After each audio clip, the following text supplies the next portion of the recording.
अमृत महोत्सव को भव्य बनाने के लिए भारतीय वायुसेना की Surya Kiran team air show करेगी। शो की शुरुआत सुबह 11 बजे होगी, जब सूर्य किरण टीम रंगीन धुएं के जरिए विशाल भारतीय तिरंगा बनाएगी, जो राष्ट्र की शक्ति और एकता का प्रतीक होगा।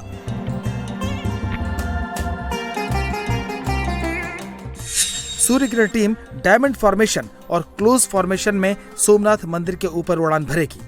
इसके अलावा गुरुत्वाकर्षण को चुनौती देने वाले लूप्स और रोल्स जैसे कई शानदार हवाई प्रदर्शन भी होंगे।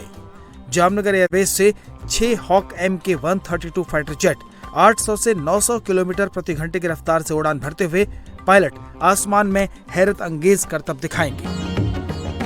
सोमनाथ मंदिर केवल धार्मिक आस्था का केंद्र नहीं है, बल्कि भारतीय संस्कृति और पुनर्जागरण का प्रतीक भी माना जाता है, जिसकी ज्योति कभी बुझाई नहीं जा सकी। सोमनाथ केवल एक मंदिर नहीं है, हमारी सभ्यता का अटूट संकल्प है। इसके सामने लहराता विशाल समुद्र अनंत काल की अनुभूति कराता है। इसकी लहरें हमें सिखाती हैं कि तूफान चाहे कितने भी विकराल क्यों न हो, इंसान का साहस और आत्मबल हर बार फिर से उठ खड़ा होने में सक्षम है।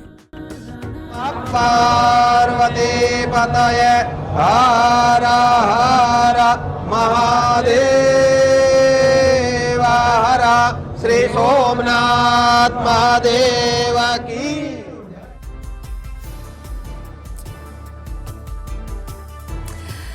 तो आज का दिन बहुत महत्वपूर्ण, देश की सांस्कृतिक चेतना का और सांस्कृतिक चेतना और राष्ट्रवाद के संगम का आधार जिसे आप कहते हैं वो सोमनाथ है। सनातन सोमनाथ अमृत महोत्सव मनाया जा रहा है और आज कुंभाभिषेक होने जा रहा है। प्रधानमंत्री नरेंद्र मोदी अब से थोड़ी देर में सोमनाथ मंदिर पहुंचेंगे, वहां पर कुंभाभिषेक करेंगे।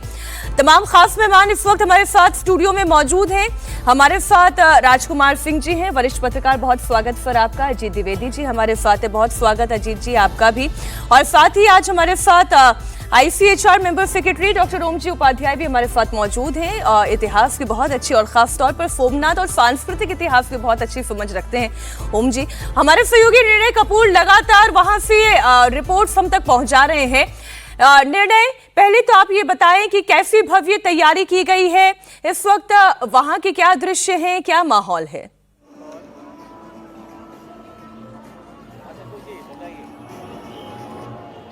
देखिए, अमृत पर्व जब मनाया जा रहा है तो जाहिर सी बात है कि उसे उतना ही भव्य और तरीके से मनाया जाएगा ताकि जो दिव्य अनुभूति ये सोमनाथ का मंदिर करवाता है उसका जो व्याप है, उसका जो वॉल्यूम है वो और ज़्यादा बढ़ जाए। इस प्रकार का पूरा एक आयोजन किया गया है। जैसा कि आपको पता होगा कि सोमनाथ पर हुए आक्रमण के 1000 वर्ष पूरे हुए हैं, तो सोमनाथ स्वाभिमान पर्व मनाया जा रहा है और उसी बीच में ये प्राण प्रतिष्ठा के 75 साल भी पूरे हो रहे हैं।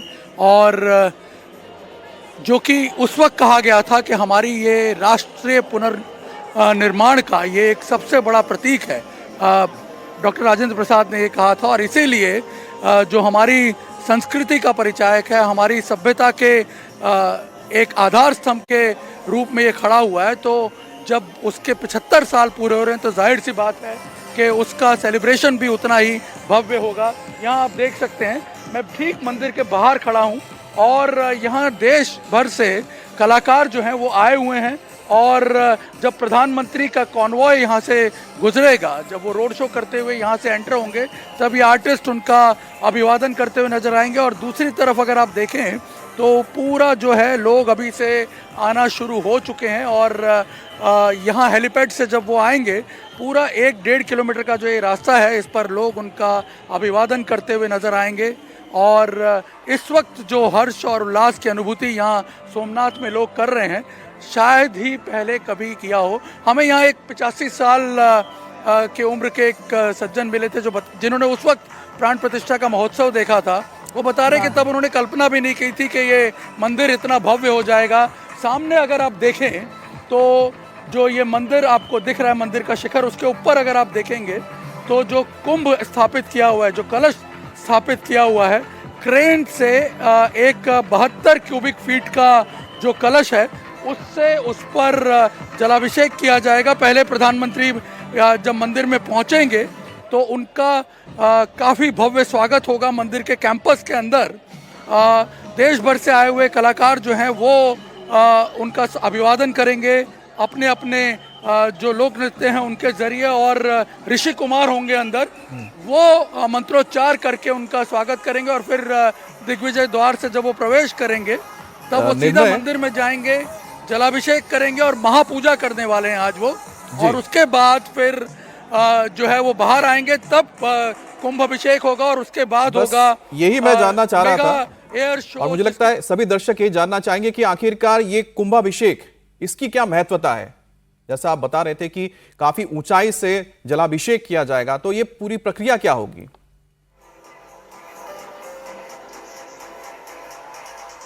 देखिए, ये आपको पता होगा टेंपल में कलश की भी एक अपना महत्व होता है, और पहली बार आप देखिए शिखर पे इसके कलश का अभिषेक किया जा रहा है, यानी एक तरह से ये रिफ्लेक्ट किया जाएगा कि जो मंदिर है उसकी जो पवित्रता है, किस प्रकार से ये अविनाशी एक शाश्वत और अविनाशी परंपरा का प्रतीक बना रहा है, उसको रिफ्लेक्ट करने की यहाँ पे एक जो है सांकेतिक कोशिश होगी। और अपने आप में ये एक बड़ा ऑप्टिक जो है वो जो है पूरे विश्व के सामने यहाँ पे क्रिएट किया जाएगा। मंदिर की जो भव्यता है उसे पूरा एक सम्मान देते हुए यहाँ पे जो है कलश के ऊपर अभिषेक किया जाएगा। एक बहुत बड़ा जो एक ऑप्टिक है, यहाँ से एक बड़ा ऑप्टिक मैसेज जो है वो पूरे देश में जाएगा, बिल्कुल निर्णय, और वो मैसेज आने की शुरुआत तो हो भी चुकी है। बस अब तस्वीरों का इंतजार किया जा रहा है जब प्रधानमंत्री नरेंद्र मोदी वहां पर पहुंचेंगे।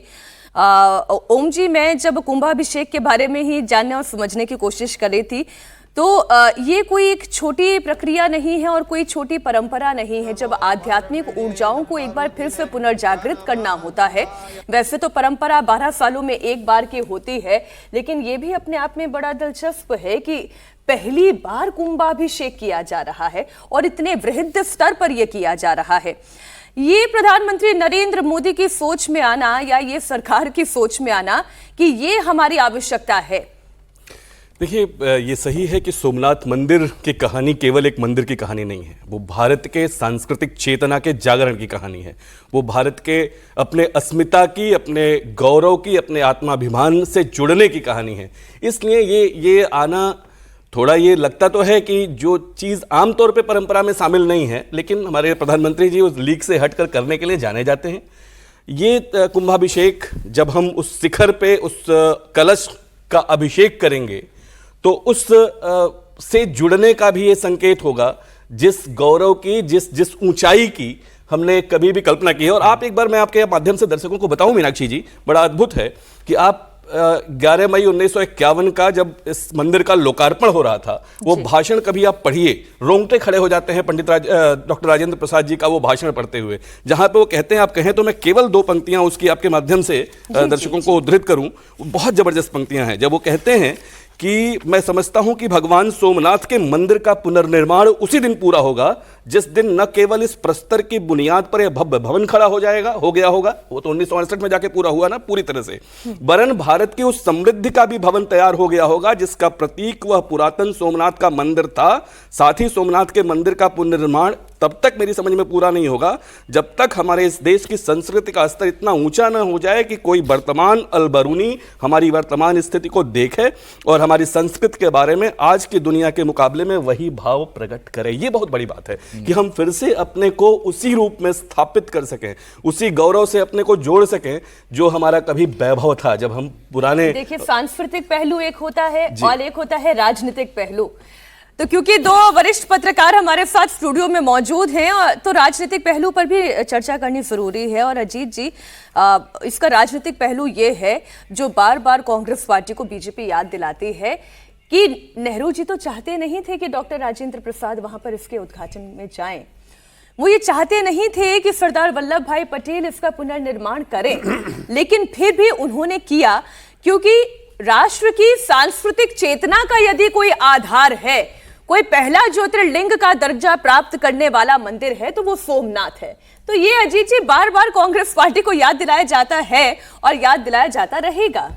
बिल्कुल बिल्कुल। और ये अभी हम लोगों ने देखा जब 2024 में अयोध्या में राम जन्मभूमि मंदिर का भी जो वहाँ स्थापना हो रही थी और प्राण प्रतिष्ठा हो रही थी, तो तमाम अपोजिशन के नेताओं को भी उसमें आमंत्रण मिला था, लेकिन लोग गए नहीं। तब भी भारतीय जनता पार्टी ने ये इस बात की याद दिलाई थी। अब एक बड़ा कंटेस्टेड आइडिया है जिस पर बड़ी चर्चा होती रही 51 से अभी तक की, और उस समय भी हुआ था। दो चीज़ों का विवाद हुआ था। पहला विवाद तो ये था कि सरकारी धन से पुनर्निर्माण हो या नहीं हो। जब नवंबर 1947 में वहीं अरब सागर के किनारे खड़े होकर के और देश के सरदार पटेल पहले उप प्रधानमंत्री ने ये संकल्प किया कि इस मंदिर का भव्य निर्माण हम कराएंगे, तो उन्होंने आकर के जब ये आइडिया डिस्कस किया तो ये सरकार के भीतर इस बात को लेकर के बड़ी आपत्ति थी कि सरकारी धन से इसका निर्माण कैसे होगा।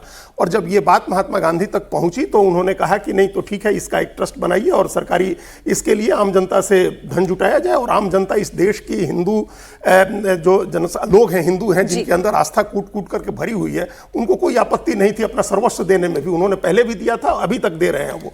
राम मंदिर उसका एक बहुत बड़ा उदाहरण है।